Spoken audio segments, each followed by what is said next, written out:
On peut voir que certains enfants vont avoir quelques difficultés à rester concentrés, installés lors d'une activité. Donc d'abord, c'est important de voir si on respecte bien son développement.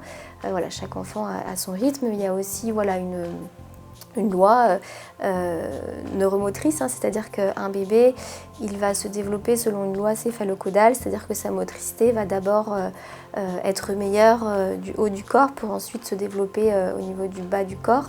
Donc, par exemple, on ne va pas demander à un bébé d'écrire et on ne va pas demander à un enfant de CP de mettre tous les objets à la bouche, par exemple.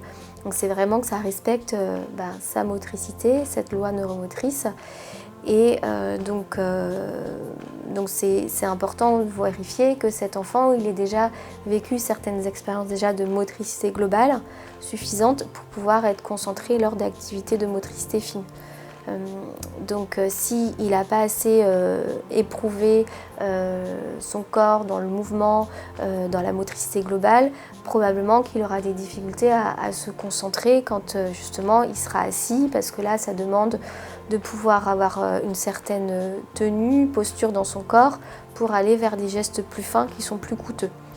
Donc si c'est le cas, c'est important en tout cas aussi quand on va proposer une activité de motricité fine de peut-être proposer un temps de motricité globale avant pour qu'ensuite l'enfant soit plus disponible.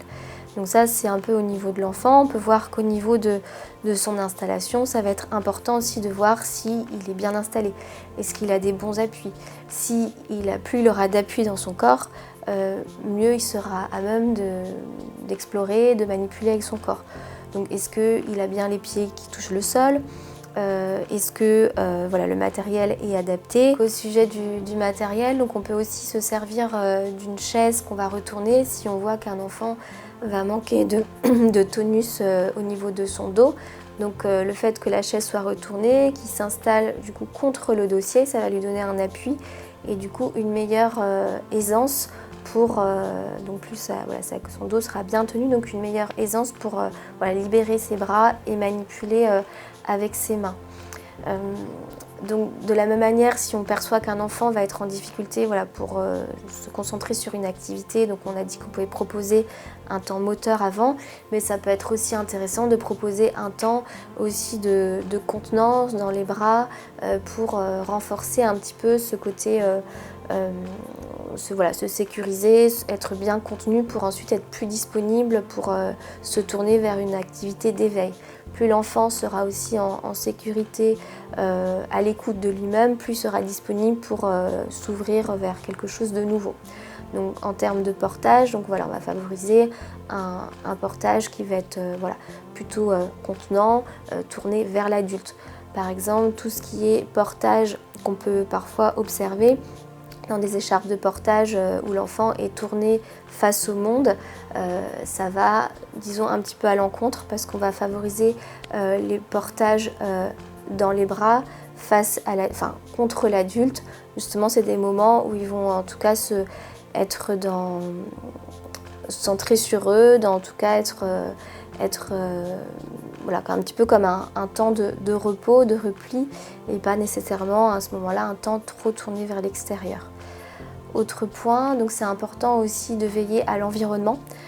Donc là, on s'était tourné un peu vers l'enfant, mais il va être aussi très sensible à son environnement visuel, auditif.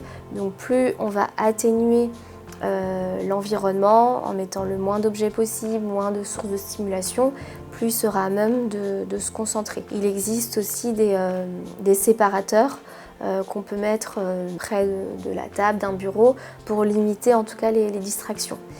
Et comme autres objets qui peuvent nous aider pour faciliter les activités de motricité fine, donc il y a la galette dynamique. Donc cette galette dynamique permet à l'enfant de se concentrer à table tout en bougeant, parce que comme elle est remplie d'air, elle permet le mouvement. Donc un enfant qui va pouvoir être assis sur cette galette va pouvoir bouger et donc en même temps se concentrer sur une activité de motricité fine. Ça évitera peut-être qu'il fasse sans arrêt des allers-retours et qu'il ait du mal à rester assis sur sa chaise.